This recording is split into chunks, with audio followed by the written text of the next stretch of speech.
Good morning. Having a bit of computer problems today. Every time Microsoft does something, the computer slows down. I know. Switch over to Mac. It's too late for me. Anyhow, talking about two films, similar but different. They're both about toys, although one has a bunch of good toys, well, mostly good toys, and the other has a very bad toy, demonic toy. So I'm going to talk about the second film first, and that film I'm going to talk about is Child's Play, the remake or the reboot of the film from, when did that film come out? 1990, I want to say 1992, but I can't remember exactly. 1988. Okay, 1988 it came out. So this is the remake or reboot. Probably reboot because I suspect there'll be a lot more than just this one. And the other one is Toy Story 4, which is the obviously the fourth film in the series of the films that started in 1995. So that one. So these are old. Once again, Hollywood is not coming up with anything new. They're rehashing old. But I think they did well, both cases. So anyhow, I have a special guest today. He'll be on in a little bit after when I talk after about Child's Play. So anyhow, Child's Play is about the doll Chucky, as pretty much everybody knows. But this time, Chucky isn't possessed by a serial killer, by the spirit of a serial killer, or the more than the spirit, I guess. Yeah. But anyhow, this time he's a walking Amazon Alexa that has gone terribly rogue. Now, and so in this updated version of the movie, we have the ubiquitous Kaslan Corporation and its Jeff Bezos-like founder and CEO by the name of Henry Kaslan. He's played by the always wonderful Tim Matheson of, I would say, in my generation, most famously known from National Lampoon's Animal House.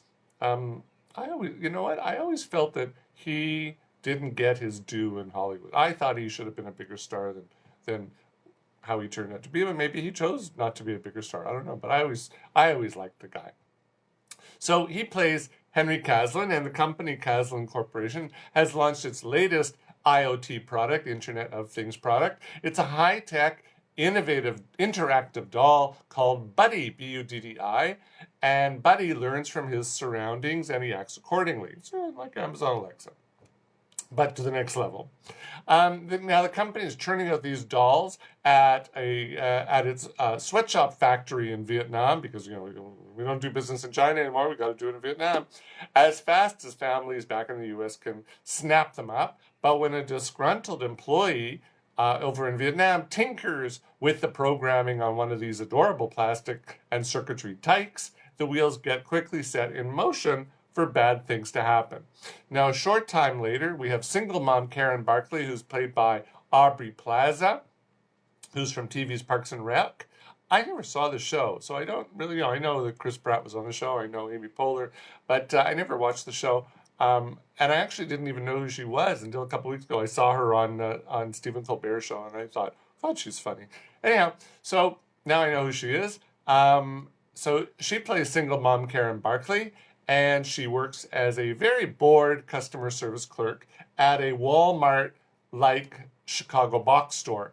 And after somebody brings, in fact, that Buddy back to the store because he said it's defective, she decides to take that Buddy home to her 13-year-old son, Andy, played by Gabriel Bateman, who was in Lights Out.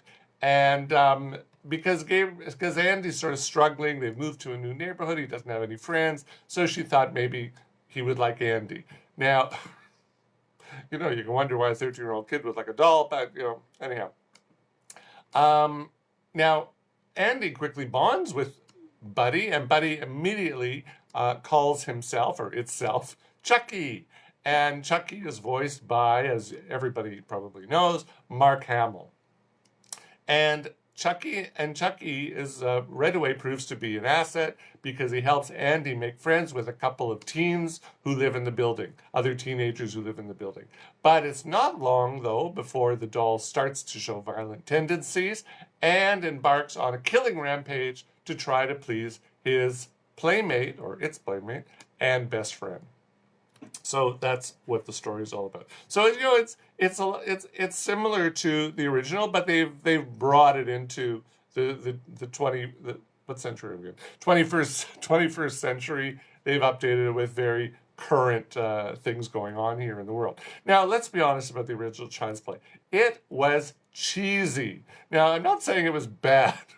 It was bad in a good way. It was very cheesy. It had stiff dialogue. It had ridiculous plot lines. I don't think it was intended to be that way, but that's how people interpreted it. They loved it because it was cheesy.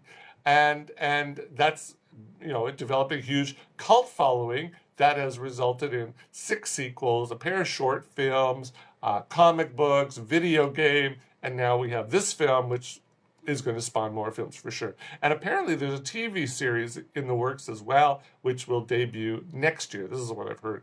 Now, this version of Child's Play is also cheesy. It's campy, but it knows it's campy. I mean, it has its tongue firmly planted in its cheek. It knows what kind of film it is, and it runs with it. It embraces it. And the plot pokes fun at everything contemporary, from consumerism to self-driving cars to slacker millennials. and it's delightfully bonkers. I went to see the film a few weeks ago, and I was sitting next to one of my colleagues, and we were talking about the original film, and she said, "Oh, but the original," I said the original film was cheesy, and she said, "Cheesy, yes, but bonkers." This film takes bonkers to a new level. I mean, and delightfully so. Now, unfortunately, the film does sort of veer off the rails a little bit at its blood-soaked climax. But you know what? It was so enjoyable, I didn't care. It was very good. Now, this 2009 Andy is twice the age of the 1988 Andy. So he's more worldly. The original Andy was 6 years old. This guy's 13. So he's more worldly. He's tech savvy. And I think that works well. I think that was a smart decision on the writers to make him a little older.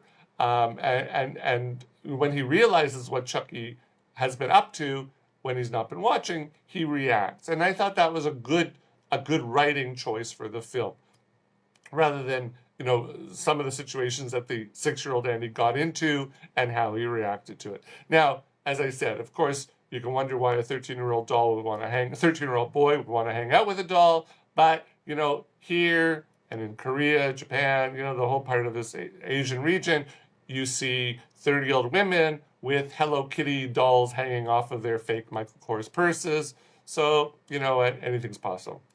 Now, as I said, Audrey Plaza, I didn't know who she was until a few weeks ago.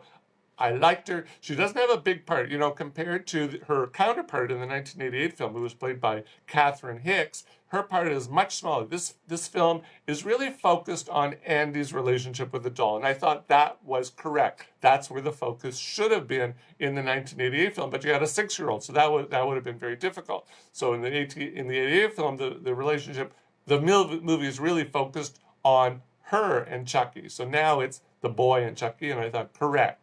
That was a good decision. So she doesn't have a big part, but I got to say, she does have a great line when she has to explain. She doesn't have to. She explains to somebody how she has a teenage son, given that her character is in her early 30s. I think Audrey Plaza is about 36, but she's clearly playing somebody who's either like 29 at the youngest, 33, at the most, and here she's got a 13-year-old kid. I would say even less than 30, 31, between 29 and 31, let's say. Now, unlike Chris Sarandon, who played Detective Mike Norris in the original, we have Brian Tyree Henry, who was in Windows. He was wonderful in that. He was in If Beale Street Could Talk. He was wonderful in that. He's in it for the laughs as well. He knows this is a horror comedy, and he's in it for the laughs. And he's great. So he not only investigates the murders of a few of Chucky's victims, his widowed mother also happens to be the Barclays neighbor down the hall. So that's his connection. So, in the original, we had, what was her name? The mother, Karen, running to the police. Here she doesn't, Karen doesn't have to run to the police. The police is down the hall. So that's how they introduced his character.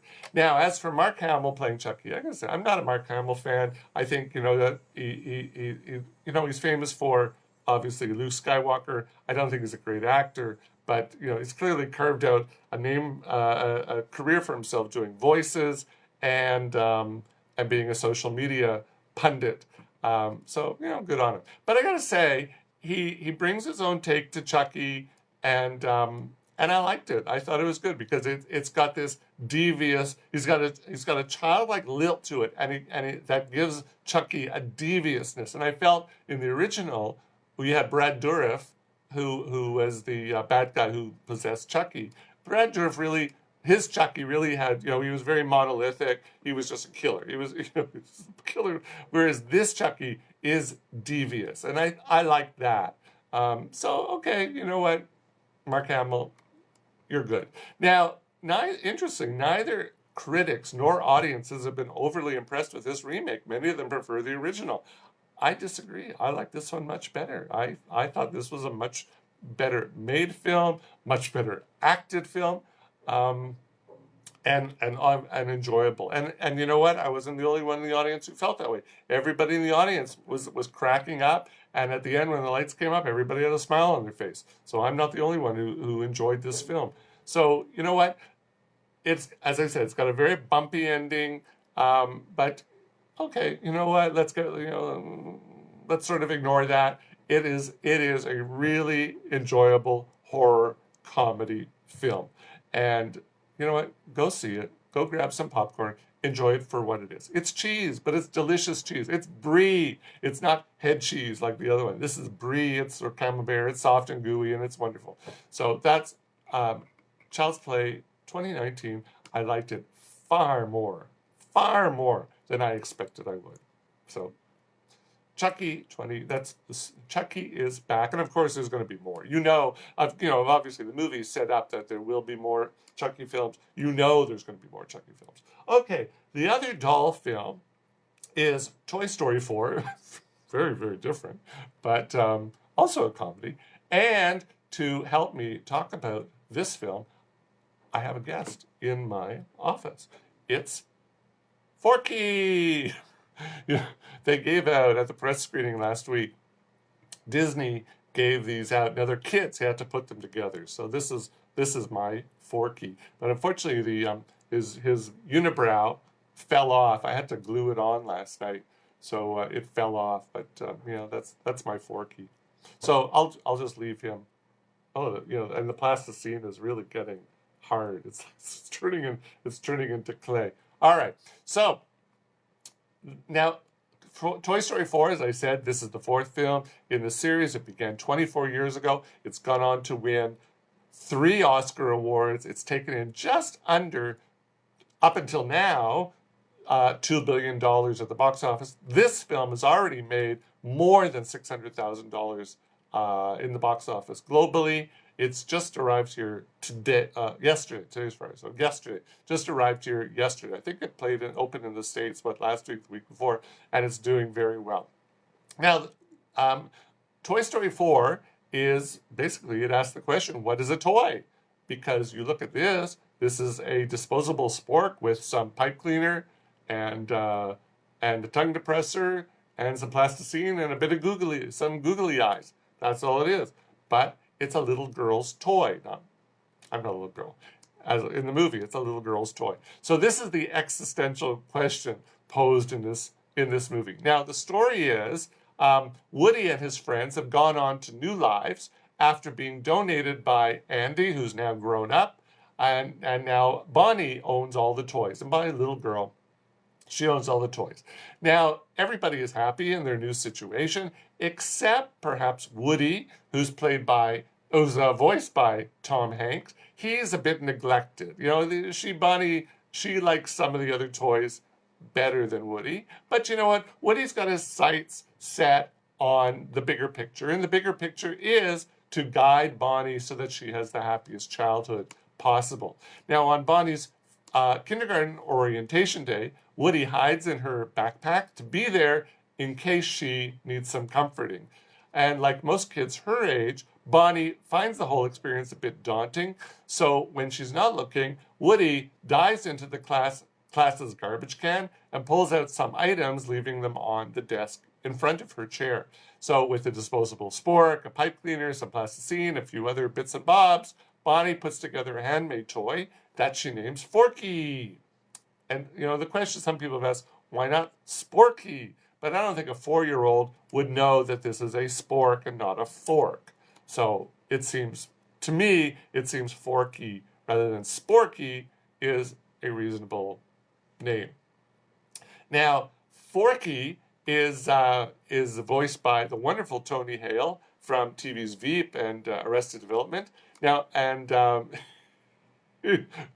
inspired voice casting because he's great. Bonnie enjoys making Forky, and of course that makes Woody happy, and Forky now becomes her favorite toy.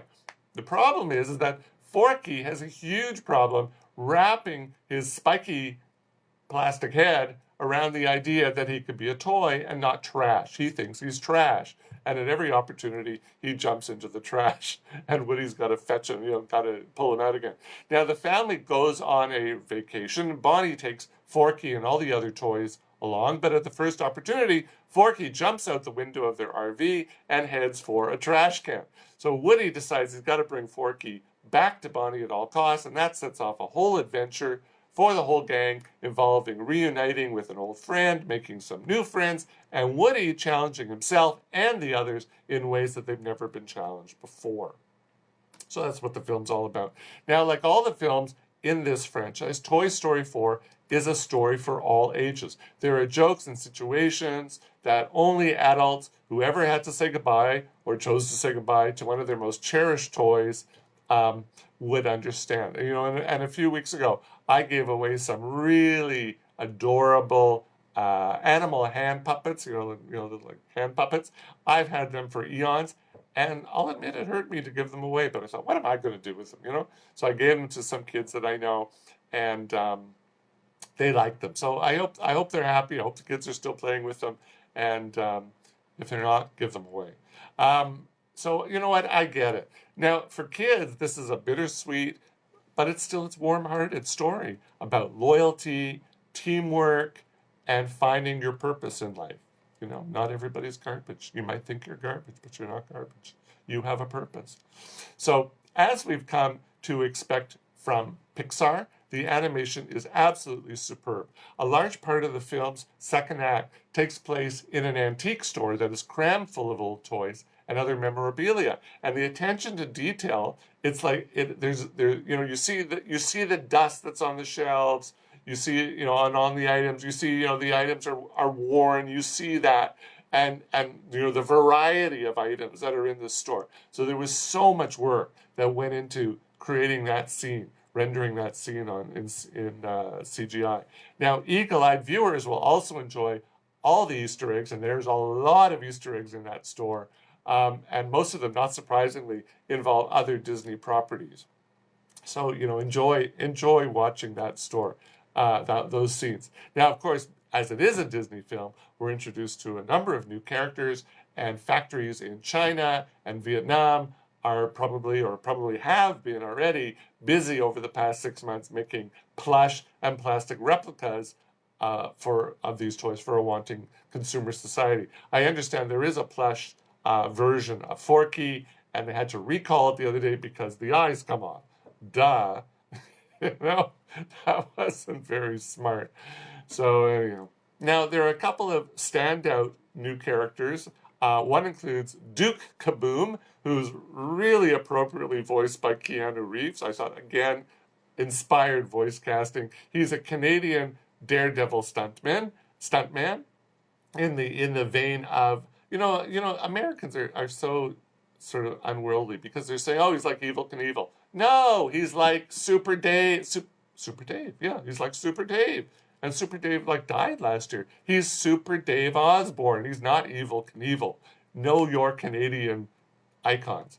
And the other one is Gabby Gabby, voiced with wonderful sugary eyes by Christina Hendricks of TV's Mad Men. She's a 60s era Chatty Cathy type of doll that rules the store's roost. So they're very, very, really well crafted characters, in terms, not in terms of, also in terms of how they look, but in terms of, their personalities. So I gotta say, this film is an absolute delight. I took my neighbor's kids to see it. Their ages 8 and 6. And look, and English isn't even their first language. They loved it. I loved it. Definitely go see this film. Toy Story 4. Thank you, Forky, for being here with me. I appreciate it. Ooh, sounds like Mr. Bill. But yeah, that's it. So I forget what's next week. I know I'm seeing I'm seeing Lion King on Sunday, but it's not coming here for a couple weeks. Coming here like oh, maybe it is coming here next week. No, I think it's coming the week after. But I'm seeing it tomorrow on Sunday. Have a good weekend and go see some movies. We have Toy Story 4, great movie. Child's Play 2019. Really good movie. I don't want to say it's great. Really good movie. And even Annabelle Comes Home, which opened last week, the other crazy doll movie. I enjoyed that one too, far more than I expected I would. So there's a lot of choice of movies to go see this weekend in Hong Kong. Have a good weekend. Have a good week. Bye.